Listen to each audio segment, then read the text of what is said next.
The country of Guatemala is known as the land of eternal spring. It's one of the most beautiful places on earth. Tourists come from all over the world to see Mayan ruins, indigenous people, and to learn Spanish. Just because it's a beautiful place with wonderful people doesn't mean Guatemala doesn't have its problems. Guatemala has one of the highest inequality rates in Latin America, with some of the worst poverty and malnutrition rates in the region, especially in rural and indigenous areas. In 2015, my wife and I decided it was time for us to move our family to Guatemala, where she was born. So we packed it up Beverly Hillbilly style and drove down to Guatemala. After I arrived and people found out I was a programmer and entrepreneur, they began asking me how to teach them how to take their ideas from idea to startup.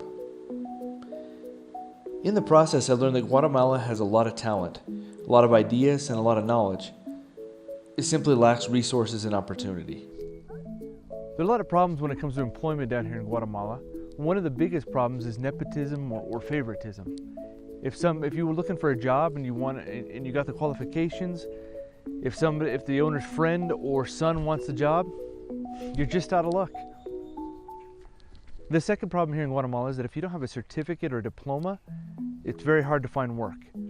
Even for the most remedial jobs like a janitor, if you don't have a high school diploma or some kind of a certificate that says you graduated somehow, you just can't find a job. No certificate, no employment. Lastly, there's a catch-22 that happens here in Guatemala that employers want somebody with experience. They want somebody to have a college degree and experience. So a college grad recently out of college is not going to have that experience. So what's a person supposed to do that has a college degree but no experience, but has the drive and the ambition to make something of his life? Well, the answer for most people is they just find whatever job they can and hold on to that job and try and make some kind of a life. That's never really sat well with me, because why would you invest so much time and energy into getting a college degree just to take whatever job you could find? Guatemala has some great programmers. They have fantastic designers and video editors who really do want to get involved in cutting-edge projects. They simply don't have access to reliable internet or computers that can run the latest required software.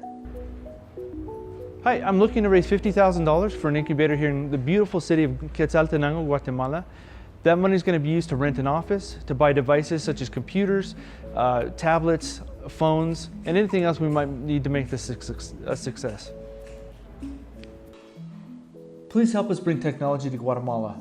By donating, you can help provide jobs for people who desperately want to work and create business.